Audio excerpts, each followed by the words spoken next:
අයිබෝවන් යාළුවනේ ඔයාලා මේ එකතු වෙලා ඉන්නේ අලුත් වගා YouTube channel එකෙන් කියන තවත් වීඩියෝ එකක් එක්ක. අද මම ඔයාලට කියලා දෙන්න හදන්නේ ඉවතලන මාළු වල අපද්‍රව්‍ය වලින් දියර පොහොර එකක් හදාගන්නේ කොහොමද කියලා. ඇත්තටම ගොඩාක් වටින දියර පොහොර එකක්. මේකෙන් සාර්ථක ප්‍රතිඵල ලබා ගන්න පුළුවන්. ගොඩක් අය දැන් භාවිතා කරනවා මේක. මේකෙන් ඔයාලට මම ප්‍රතිඵල බලා ගන්න නම් ඔයාලා නිවිති වගේ බෝගයකට මේක ස්ප්‍රේ කරලා බලන්න. ඇත්තටම ඉක්මනින්ම පත්‍ර ලොකු වෙලා හැදෙනවා. ඉතින් අපි බලමු මේක කොහොමද හදාගන්නේ කියලා. මේක හදාගන්න මම අරන් තියෙන්නේ ඉවතලන හීන් මාළු ඉවතලන කොටස් ටික ඔළුව බඩවැල් ඒ ටික. ඊට පස්සේ මම ඒක අරන් තියනවා. ඒක මාගේ ග්‍රෑම් 250ක් විතර තියෙන්නේ. ඉතින් ඊට හරියන්න මම අරන් තියනවා සීනි ග්‍රෑම් 250ක්. ඔයාලත් ගන්න දුඹුරු සීනි නැත්නම් සක්කර අරගෙන තමයි අපි මේක හදාගන්නේ. මේ අමුද්‍රව්‍ය දෙක විතරයි ඕන වෙන්නේ. අපි බලමු මේක කොහොමද හදන්නේ කියලා. ඔයාලා මේ වගේ භාජනයක් අරගෙන මේ ඉවතලන මාළු අපද්‍රව්‍ය ටික ඒකට දාගන්න. ඔයාලා වැඩි ප්‍රමාණයෙන් හදාගන්නවා නම් ඒ ප්‍රමාණයට හරියන්න සීනි ගන්න. මාළු කිලෝ එකක් නම් සීනි කිලෝ එකක් නැත්නම් සක්කර කිලෝ එකක්.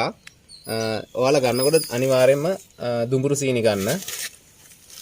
අපි මේකට මේ වගේ සීනි එකතු කරගමු.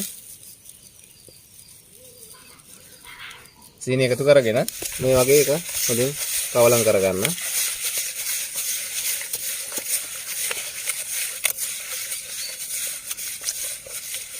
හොඳින් කවලම් කරගෙන ඊට පස්සේ ඊට උඩින් මේ ඉතිරි සීනි ටික දාන්න.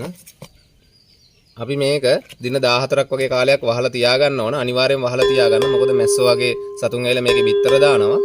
මේකේ දැනට පිළිගඳ තිබ්බට දින 14ක් යනකොට මේක ඇත්තටම කිසිම ගඳක් නැහැ. පෙරලා අරගෙන පාවිච්චි කරන්න තියෙන්නේ. අපි පාවිච්චි කරද්දී දියර පොහොර කෝප් එකයි නම් ජලය කෝප්ප 15ක් වගේ එකතු කරලා අපිට මේක පත්‍ර වලට ස්ප්‍රේ කරන්න පුළුවන්. ඔයාලා මේක දින 14ක් වහලා තියාගන්න. ඔයාලට ඒකට මේකට පියනක් නැත්නම් මේ වගේ ඉටි කොලයක් තියලා මෙහෙම ගැට ගහලා වහලා තියාගන්න පුළුවන්. මම ඒකට මේ වගේ පියනක් භාවිතා කරලා මෙහෙම වහගන්නවා.